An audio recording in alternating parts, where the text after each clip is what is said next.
অভাগা নোহার গল্প পর্ব ১। কল্যাণপুর নামক সুন্দর ছোট্ট একটি গ্রামে নোহা নামের এক মেয়ে বাস করত।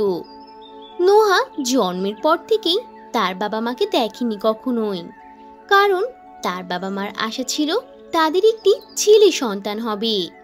কিন্তু যখন তাদের সন্তান হলো এবং তারা দেখলো তাদের ছেলে নয় বরং মেয়ে সন্তান হয়েছে, তখন তারা নোহাকে দূরের এক ডাস্টবিনের পাশে ফেলে দিয়ে যায়। নোহা তখন অনেক কান্না করতে থাকে। সেই ডাস্টবিনের পাশ দিয়ে যাচ্ছিলেন করিম নামের এক হৃদয়বান ব্যক্তি। করিম সাহেব নোহার কান্নার আওয়াজ শুনে নোহার কাছে যান আর নোহাকে ভালোবেসে পরম যত্নে কোলে তুলে নেন। এরপর তিনি নোহাকে তার বাসায় নিয়ে যান।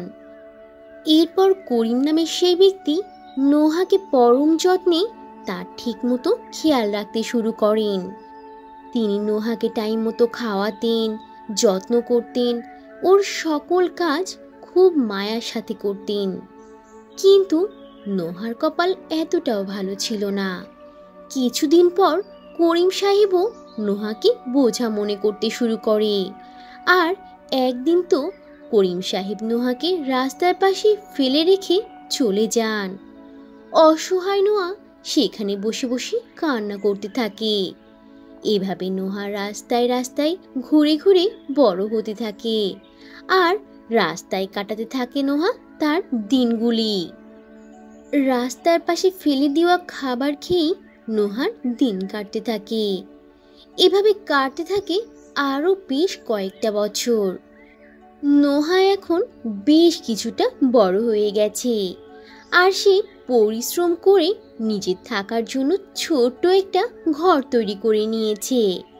নোহা এখন তার সেই ছোট ঘরেই থাকে। নোহা একটা ফ্যাশন হাউজে ঝাড়ুদারের কাজ করে। নোহা সব সময় মনোযোগ সহকারে তার কাজ করত আর নোহার এই কাজের কারণে সেই ফ্যাশন হাউজের মালিকিন নোহার উপর সবসময়ই খুশি থাকতো। একদিন নোহার মালিক নোহাকে বলল, নোহা, যেদিন থেকে তুমি আমার এই ফ্যাশন হাউজে কাজ করা শুরু করেছো সেদিন থেকেই আমার এই ফ্যাশন হাউজ সব সময় চকচক করে আর পরিষ্কার পরিচ্ছন্ন হয়ে থাকে। এজন্যই আমাকে কখনোই আমার এই ফ্যাশন হাউজ পরিষ্কার পরিচ্ছন্ন নিয়ে ভাবতেই হয়নি একদমই। সত্যি কথা বলতে আমি তোমার কাছে অনেক বেশি খুশি থাকি সবসময়। তাই আমি ভেবেছি তোমাকে তোমার এই কাজের জন্য প্রমোশন দেওয়া উচিত আমার। নোহা জন্ম থেকেই ছিল ভীষণ পোড়া কপালী, কারণ তার বাবা মা তাকে গ্রহণ করেনি। এরপর সে একজন হৃদয়বান ব্যক্তি করিমের কাছে যেয়ে আশ্রয় পায়, কিন্তু সেও একটা সময় তাকে বোঝা মনে করে। এভাবে একদিন সেও নোহাকে রাস্তায় ফেলে দেয়।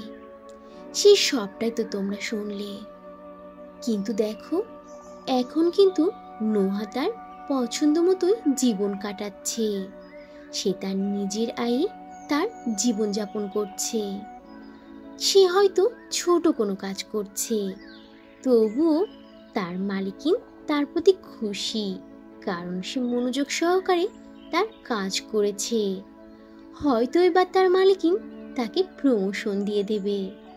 তাহলে বন্ধুরা, যখন মনোযোগ সহকারে তোমার নিজের কাজটি করবে তখন দেখবে তোমার কদরই বেড়ে যাবে। তাই তোমরা সবসময় নিজেদের কাজে মনোযোগ দাও আর নিজের বেস্টটা দিয়ে তোমার কাজগুলো করো। দেখবে সফলতা তোমারই হবে। সবাই তোমাকে তোমার কাজের জন্য অন্যরকম একটা ভালোবাসার নজর দেখবে। তো বন্ধুরা, এই ছিল আজকের গল্প। গল্পটি থেকে কি শিক্ষা পেলে তা অবশ্যই কমেন্ট করে জানাবে, আর ভালো লেগে থাকলে একটা লাইক করে দেবে। আর এখনো যদি চ্যানেলটি সাবস্ক্রাইব না করে থাকো তাহলে এখনই লাল রঙের বাটনটি চেপে চ্যানেলটিকে সাবস্ক্রাইব করে দাও আর অল দি নোটিফিকেশন প্রেস করে রাখো।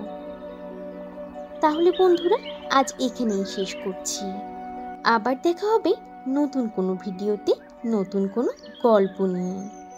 সে পর্যন্ত তোমরা সবাই ভালো থাকবে আর নিজেদের প্রতি খেয়াল রাখবে। আল্লাহ হাফিজ।